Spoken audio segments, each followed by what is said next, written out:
ইসরায়েলে কয়েক মিনিটের মধ্যে অন্তত ৩ দফায় রকেট হামলা চালিয়েছে হিজবুল্লাহ। বুধবার দিবাগত রাতে লেবানন থেকে একযোগে রকেট ও ক্ষেপণাস্ত্র নিক্ষেপ করা হয়। ইসরায়েলি প্রতিরক্ষা বাহিনী দাবি করেছে প্রায় ১০০টি রকেট ছোড়া হয়েছে। হাইফা শহর, গ্যালিলি এবং গোলান হাইটস জুড়ে বেজে ওঠে সতর্কতামূলক সাইরেন। ভয়ে স্থানীয় বাসিন্দারা দ্রুত নিরাপদ আশ্রয়ের দিকে ছুটে যান।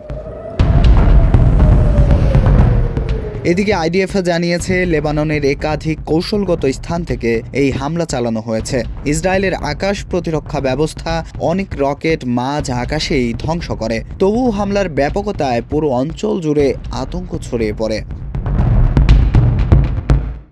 তবে এত বড় হামলা হলেও এখন পর্যন্ত কোনো প্রাণহানির খবর পাওয়া যায়নি। ক্ষয়ক্ষতি নিরূপণে কাজ করছে ইসরায়েলি জরুরি সেবা দল। সামরিক বিশ্লেষকদের মতে এটি হিজবুল্লাহ ও ইরানের শক্তি প্রদর্শনের অংশ।